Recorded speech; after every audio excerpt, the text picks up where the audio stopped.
The crimson sun of June 4th, 1942, rose over the Pacific like a blood-soaked banner, casting its ominous glow across the vast expanse of water where destiny awaited.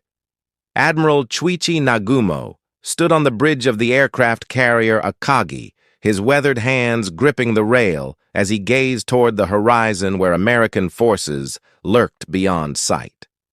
The morning air carried an electric tension that made veteran sailors shift uneasily at their posts, sensing that this day would reshape the very fabric of naval warfare forever. 6 months had passed since the devastating attack on Pearl Harbor, and the Imperial Japanese Navy had swept across the Pacific like an unstoppable tsunami of steel and fire.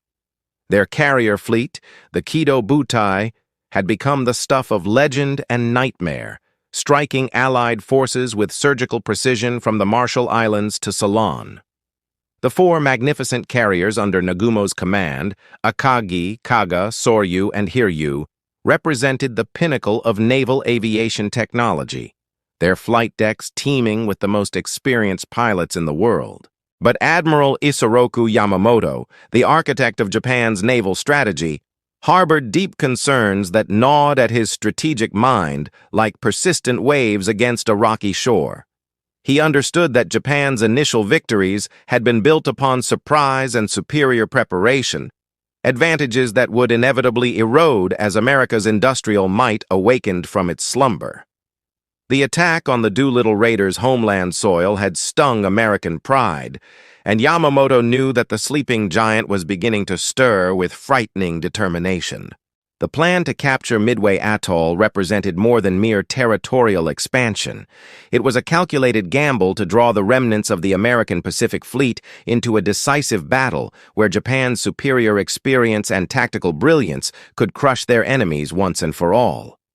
Intelligence reports suggested that the Americans possessed only 2 or perhaps 3 operational carriers, a pittance compared to the formidable force sailing toward Midway under the rising sun banner. As dawn broke fully across the Pacific, the Japanese fleet spread across the ocean like a vast steel constellation, with destroyers and cruisers forming protective screens around the precious carriers.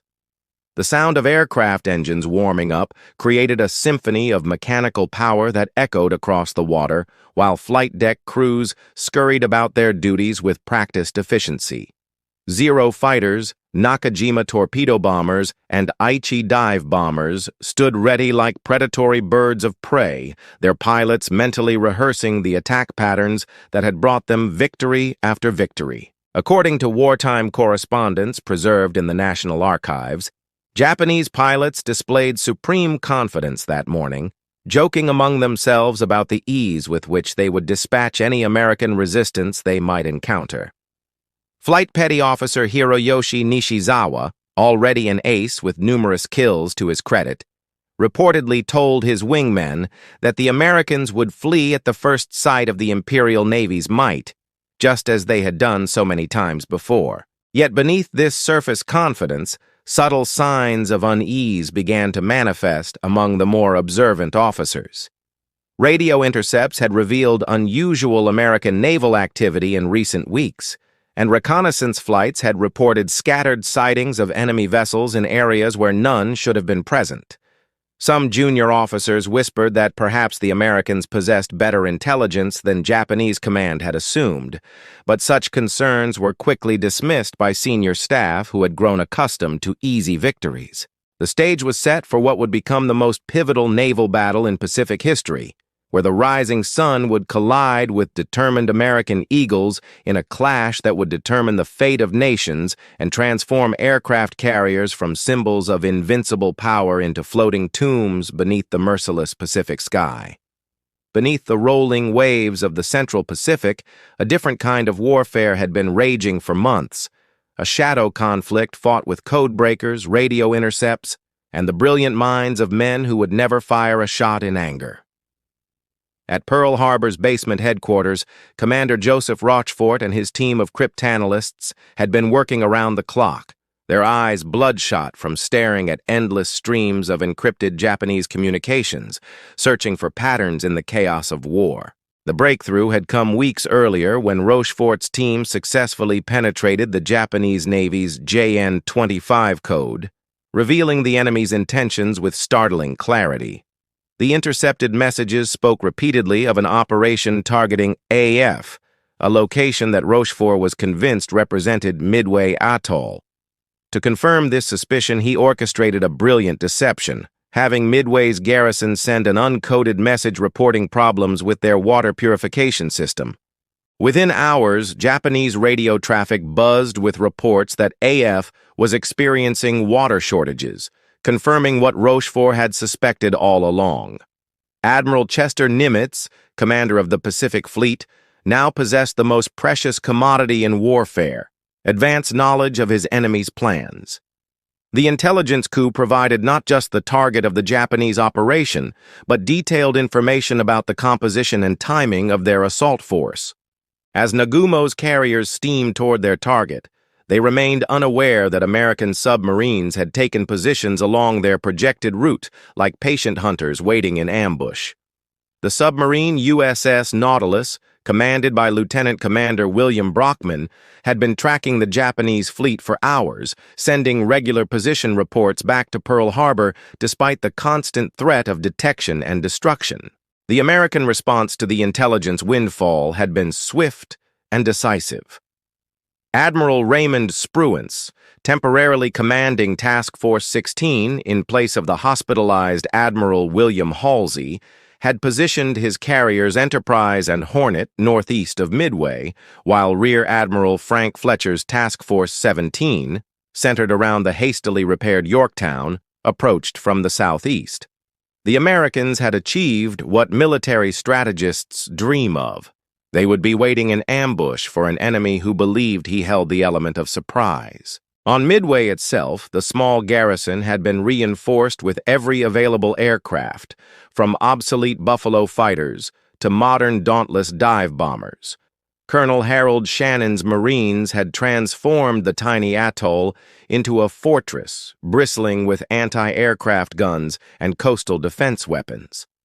The island's radar installation, one of the most advanced in the Pacific, swept the horizon continuously, its operators knowing that their vigilance could mean the difference between victory and annihilation. The psychological warfare had begun even before the first shots were fired. Japanese pilots had been briefed that Midway was lightly defended and that American morale remained shattered from months of defeats across the Pacific. They expected another easy victory, another stepping stone in their march toward complete Pacific domination. American pilots, conversely, had been told that this battle represented their chance to strike back against an enemy that had seemed invincible for too long. As reported in declassified military intelligence documents from the Pacific War Research Society, the Japanese fleet's approach had been detected by long-range Catalina patrol bombers hours before Nagumo expected to achieve surprise. Ensign Jack Reed, piloting a PBY Catalina on routine patrol, spotted the massive Japanese fleet through breaks in the cloud cover and immediately radioed back the sighting that would trigger one of history's most decisive naval battles. The irony was profound.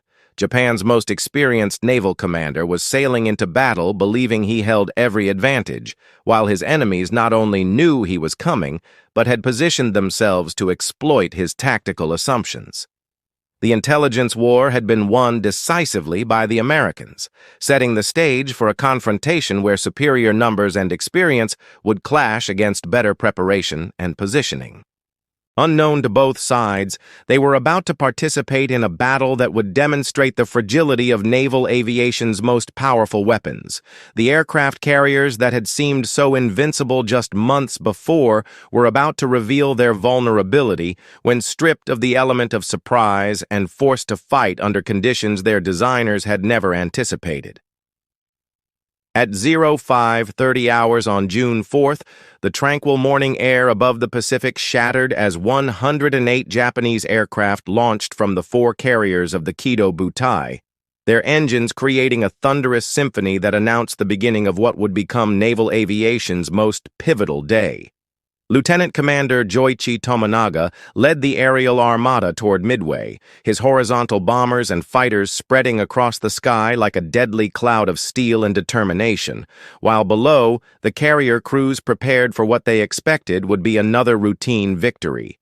The attack on Midway unfolded with the brutal efficiency that had become the hallmark of Japanese naval aviation. Zeros swept down on the island's defenders like swooping hawks, their machine guns chattering death as they strafed runways and installations. The obsolete Buffalo fighters of Marine Fighter Squadron 221 rose to meet them, but the technological superiority of the Japanese aircraft became immediately apparent as American planes fell from the sky in flames, their pilots fighting valiantly against impossible odds. Major Floyd Parks and Captain John Carey led their Marines into hopeless combat, knowing that their sacrifice might buy precious time for the main American force. The courage displayed by these pilots became legendary, flying aircraft that were outmatched in every category against the world's most experienced naval aviators. Within minutes, 2/3 of the Marine Fighter Squadron had been destroyed. But their desperate resistance had achieved something unexpected. They had prevented the Japanese from achieving the complete destruction of Midway's facilities that Nagumo required. As the smoke rose over Midway's burning installations, Lieutenant Commander Tominaga faced a crucial decision that would echo through history. His assessment radioed back to the Akagi was brutally honest. There is need for a second attack wave. The American defenses had proven more resilient than expected, and key installations remained operational. Anti-aircraft fire had been heavier than anticipated, and several Japanese aircraft bore battle damage that told of fierce resistance. Aboard the Akagi, Admiral Nagumo found himself confronting the nightmare scenario that haunts every tactical commander: incomplete intelligence, forcing him to choose between competing priorities. His remaining aircraft were armed with armor-piercing bombs and torpedoes intended for use against the American fleet that intelligence suggested was somewhere in the area. Converting them to carry high-explosive bombs suitable for a second land attack would require at least an hour of dangerous work on crowded flight decks where a single spark could trigger catastrophic explosions. The decision to rearm for a second attack on Midway would prove to be one of history's most consequential tactical choices. As crews began the laborious process of switching ordnance, moving heavy bombs and torpedoes in the confined spaces of carrier hangar decks, the Japanese fleet became extraordinarily vulnerable. Aircraft sat partially fueled and armed on flight decks, while ammunition elevators cycled continuously between hangar and flight decks, creating conditions that any experienced naval officer would recognize as extremely hazardous. According to post-war interviews with surviving Japanese naval officers compiled by the U.S. Naval Institute, the atmosphere aboard the carriers during this rearming process was tense but confident. Most officers still believed that American naval forces in the area were minimal and posed no immediate threat. The success of previous operations had created a dangerous sense of invincibility that blinded them to the risks they were accepting. At 0728, the tactical situation changed dramatically when the cruiser Tone's reconnaissance aircraft finally reported the presence of American naval forces. The message was brief and ominous. 10 enemy surface ships bearing 010 degrees, distance 240 miles from Midway. The report sent shockwaves through the Japanese command structure, but worse was to come when a follow-up message arrived. Enemy force accompanied by what appears to be a carrier. The discovery of American carriers within striking range transformed the entire tactical picture in an instant. Nagumo now faced the prospect of fighting the decisive fleet engagement that Yamamoto had planned, but under circumstances that were far from ideal. His aircraft were caught in the vulnerable transition between land attack and anti-ship configurations. His flight decks were cluttered with ordnance and fuel, and his pilots were either returning from the Midway strike or preparing for missions that no longer matched the tactical reality. The fatal hesitation that followed this intelligence would haunt Japanese naval aviation forever. Every minute spent in indecision allowed the Americans to close the distance and coordinate their own attack plans, while the dangerous rearming process continued on crowded flight decks that had become floating powder kegs waiting for a spark. The American strike force that launched from the carriers Enterprise, Hornet, and Yorktown represented the largest coordinated naval aviation attack in Pacific War history up to that point. 156 aircraft rising from 3 flight decks with a singular purpose: to destroy the Japanese carrier fleet before it could complete its deadly mission.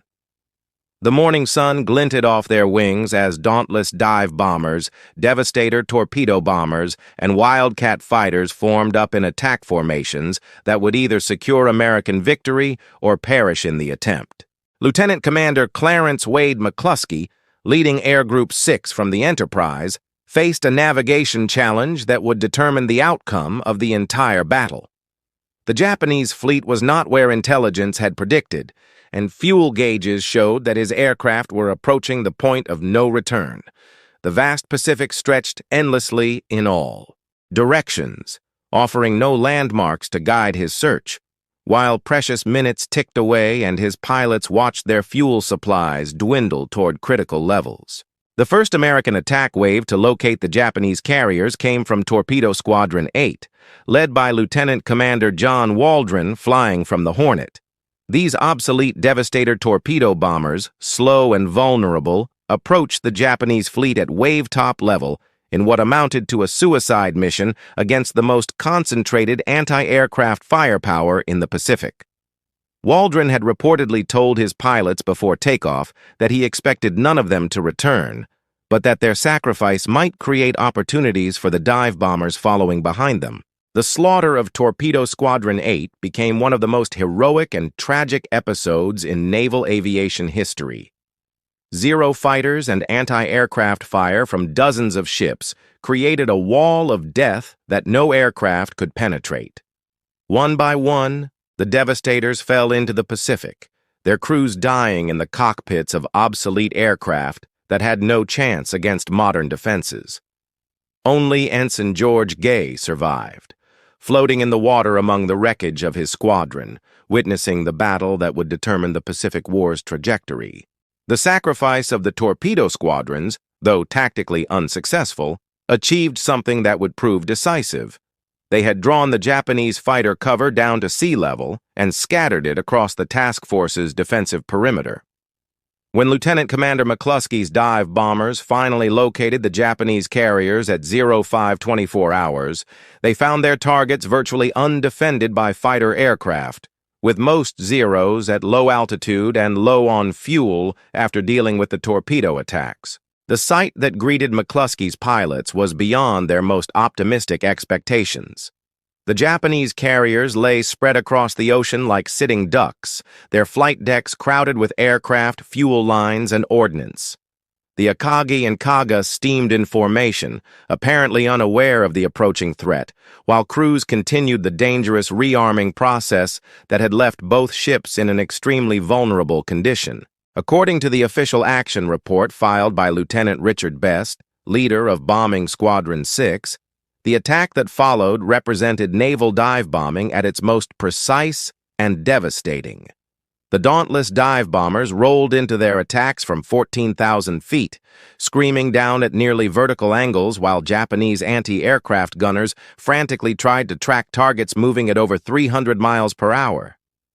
The first bomb to strike a Japanese carrier landed squarely on the Akagi's flight deck at 0526 hours, penetrating to the hangar deck where it detonated among aircraft, fuel, and ammunition. The explosion that followed was visible for miles, sending a column of fire and smoke towering into the morning sky as secondary explosions ripped through the ship's vitals. Within minutes, the pride of the Japanese carrier fleet had been transformed from an instrument of war into a blazing funeral pyre.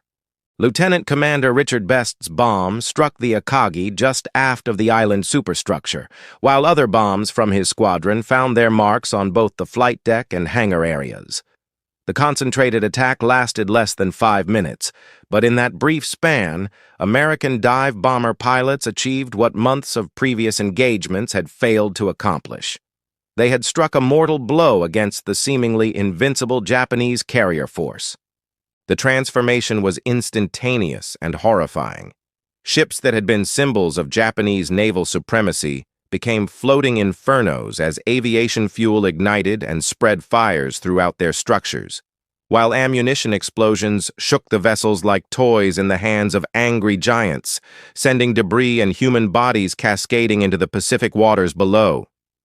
The Akagi's flight deck became a vision of hell as Admiral Nagumo's flagship transformed from the pride of the Imperial Navy into a raging inferno that consumed everything in its path.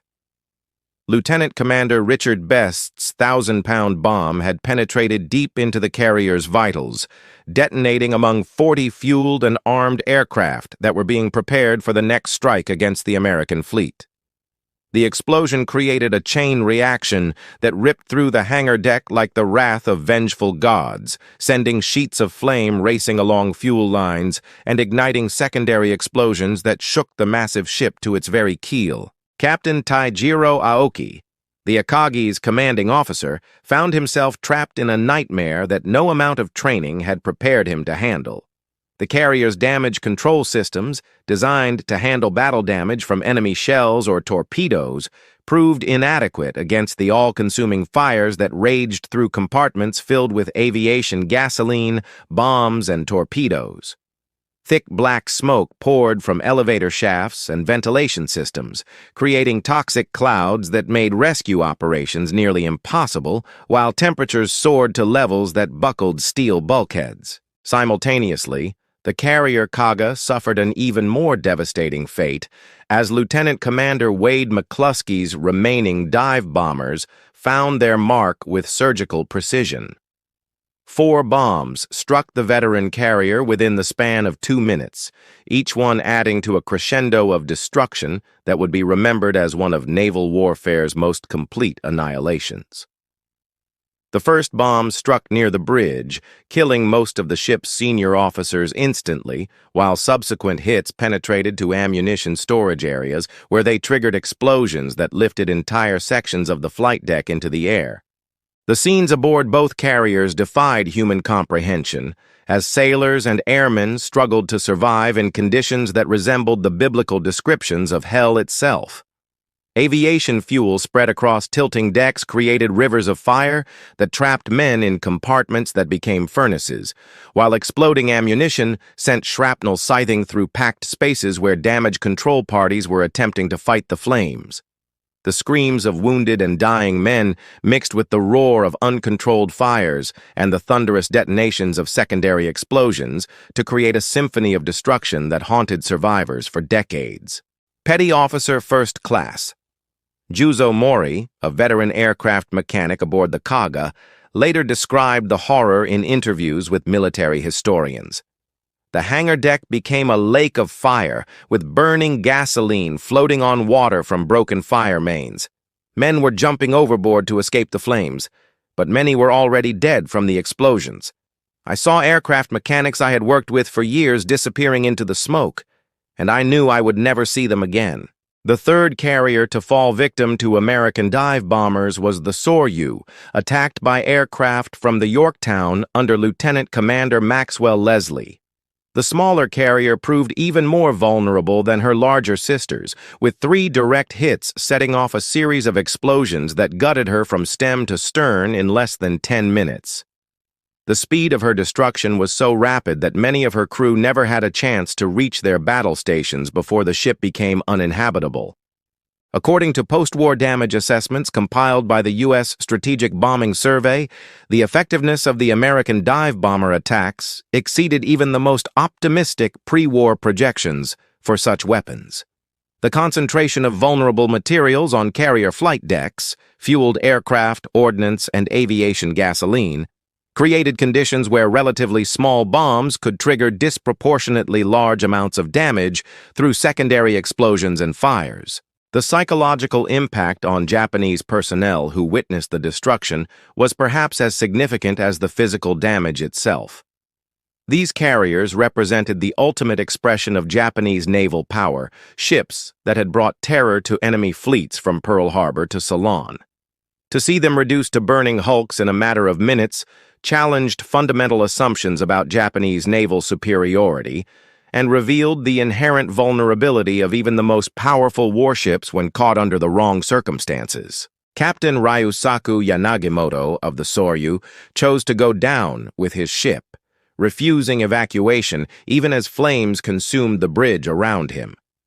His sacrifice became symbolic of the death of Japanese naval aviation's golden age, as the most experienced carrier crews in the world perished alongside the ships they had served with such dedication and skill. Within 30 minutes of the first American bomb hitting its target, 3 of Japan's 4 frontline aircraft carriers had been transformed from instruments of conquest into floating crematoriums, their sacred decks now serving as graveyards for the hopes and dreams of the rising sun's Pacific Empire. Captain Tomeo Kaku stood on the bridge of the Hiryu, the sole surviving carrier of the Kido Butai, watching pillars of black smoke rising from his sister ships on the horizon like funeral pyres marking the death of Japanese naval supremacy. The weight of the Empire's hopes now rested entirely on his shoulders as he prepared to launch what would become the final carrier strike of the battle. 18 Nakajima dive bombers and 6 Zero fighters, representing Japan's last chance to salvage victory from the jaws of catastrophic defeat. Lieutenant Michio Kobayashi led the strike force toward the American fleet with the desperate determination of samurai facing impossible odds. His pilots knew that their carriers were burning behind them, that their comrades were dying in the flames, and that this single attack represented their only opportunity to avenge the destruction of the proud fleet that had dominated the Pacific for 6 months.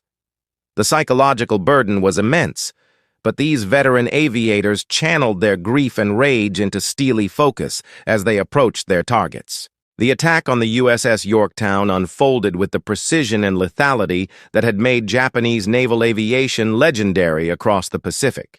Despite heavy anti-aircraft fire from the American task force, Kobayashi's dive bombers pressed their attacks with suicidal courage, scoring 3 direct hits on the American carrier's flight deck and setting fires that initially appeared to have inflicted mortal damage. The Yorktown's list increased dramatically as damage control parties struggled to contain flooding and fires that threatened to consume the ship. Rear Admiral Frank Fletcher, commanding Task Force 17 from the Yorktown's bridge, found himself forced to transfer his flag to the cruiser Astoria as his flagship became uninhabitable.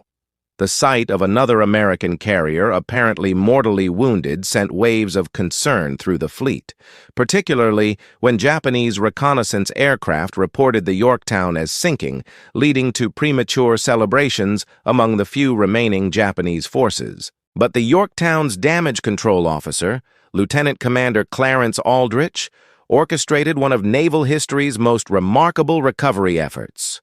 Working with superhuman determination in smoke-filled compartments where temperatures exceeded human endurance limits, his damage control parties gradually brought the fires under control and reduced the carrier's dangerous list. Within 2 hours, the ship that had appeared doomed was preparing to resume flight operations, demonstrating American damage control capabilities that far exceeded Japanese expectations. The recovery of the Yorktown coincided with the preparation of a final American strike against the Hiryu, the last operational Japanese carrier.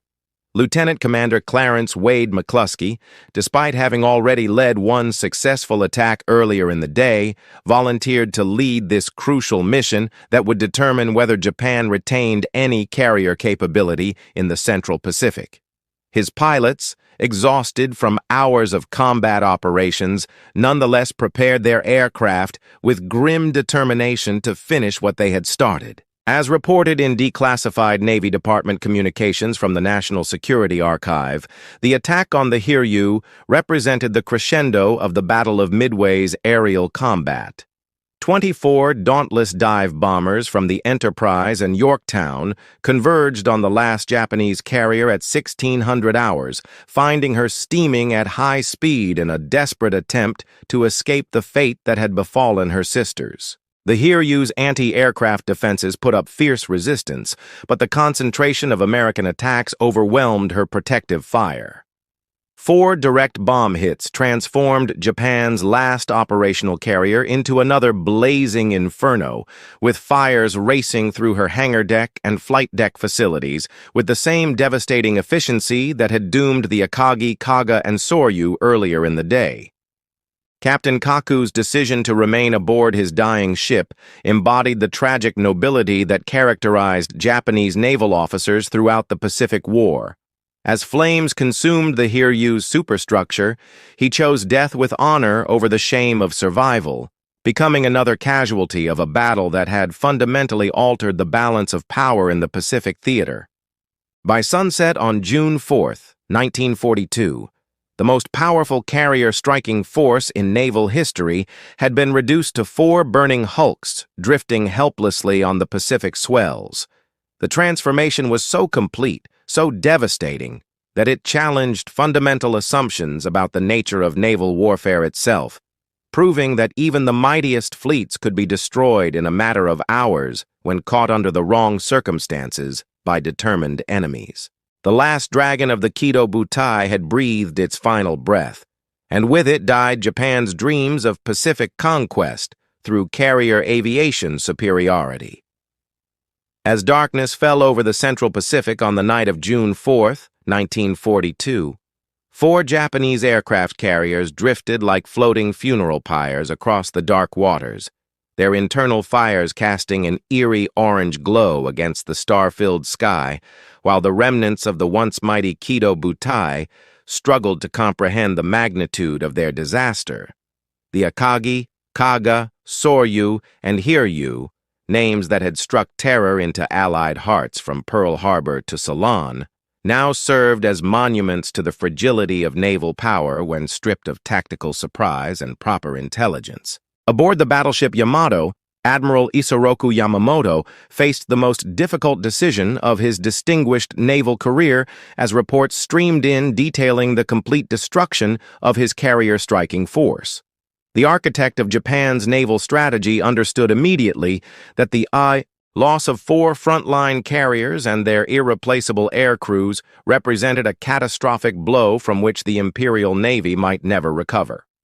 The elite pilots who had made Japanese naval aviation legendary lay dead in the wreckage of their ships or floating in life rafts beneath the uncaring stars. The human cost of the disaster extended far beyond mere statistics, as individual tragedies played out across the darkened Pacific. Commander Mitsuo Fuchida, who had led the attack on Pearl Harbor 6 months earlier, found himself among the survivors pulled from the burning Akagi, his body broken, but his spirit crushed by the sight of his shipmates perishing in the flames. The psychological impact on these veterans, who had considered themselves invincible, would haunt Japanese naval aviation for the remainder of the war.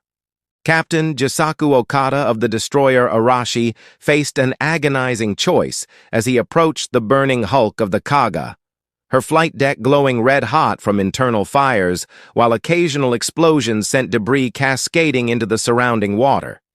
The carrier's list had increased dangerously, and it was clear that she would not survive the night. Yet hundreds of her crew remained trapped in compartments filled with toxic smoke and rising water. Rescue operations required precious time and exposed his destroyer to potential submarine attacks.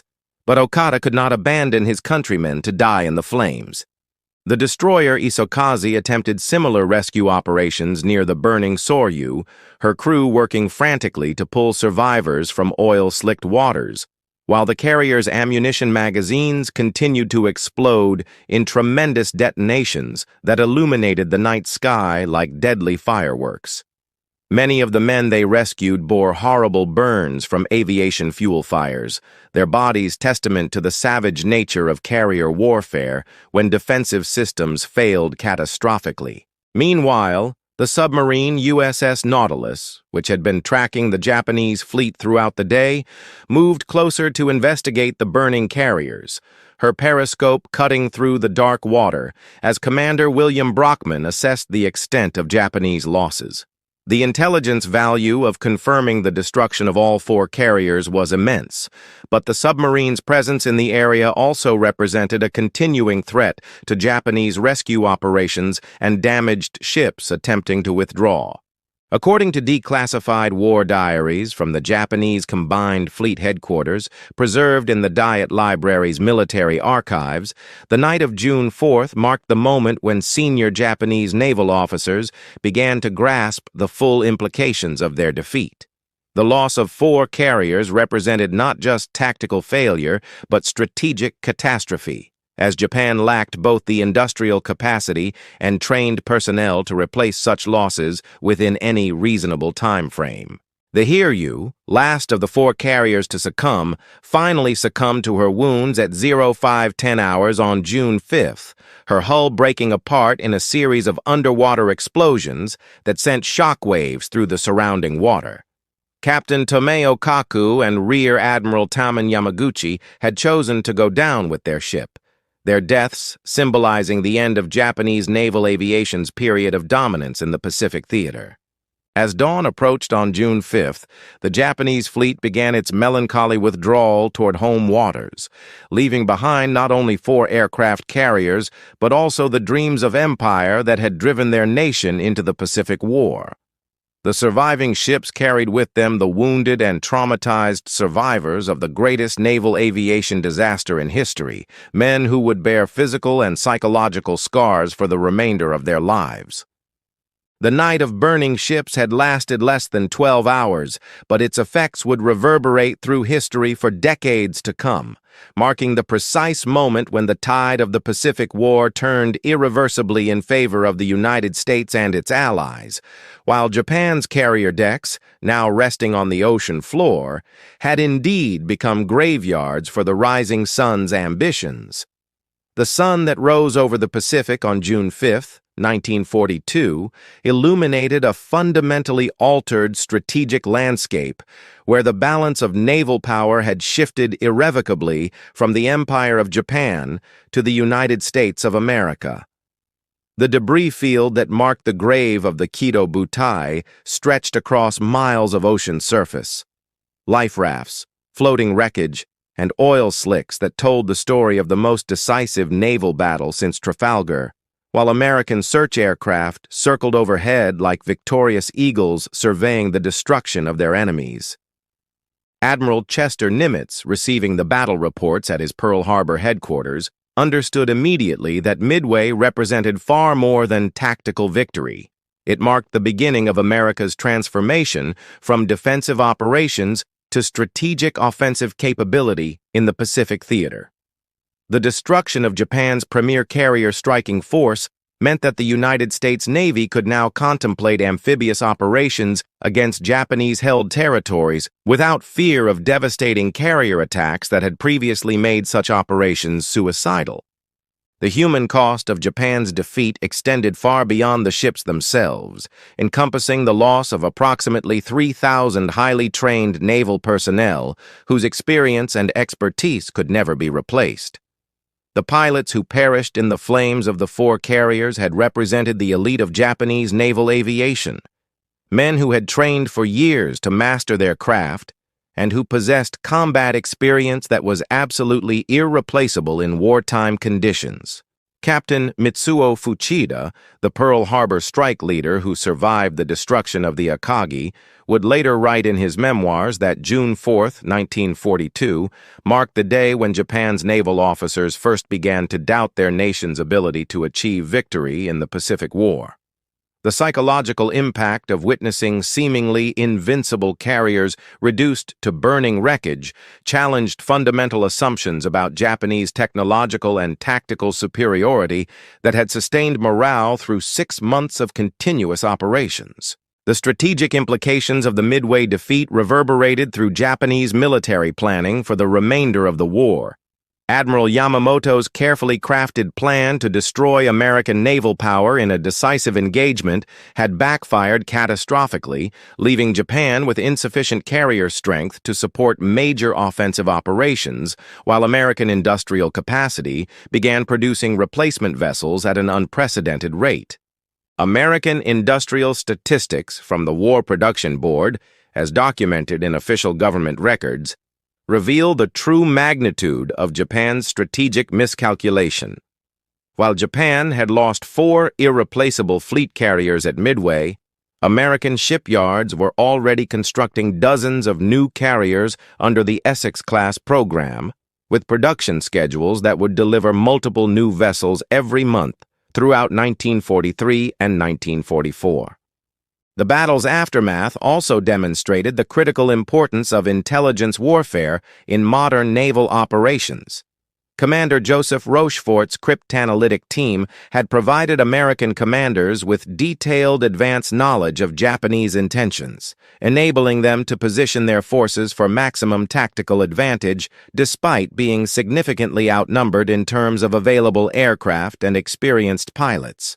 The transformation of carrier aviation tactics that emerged from Midway would influence naval warfare doctrine for decades to come. The battle proved that concentrated dive bomber attacks could overwhelm even the most sophisticated anti-aircraft defenses, while also demonstrating the extreme vulnerability of carriers caught in the process of rearming aircraft or conducting flight operations under combat conditions. For Japan, the loss of the Kido Butai marked the beginning of an irreversible decline in naval aviation capability that would characterize the remainder of the Pacific War. Never again would Japanese carriers operate with the confidence and tactical flexibility that had made them masters of the Pacific during the war's opening months, as pilot quality declined and replacement aircraft failed to match the performance characteristics of their American counterparts.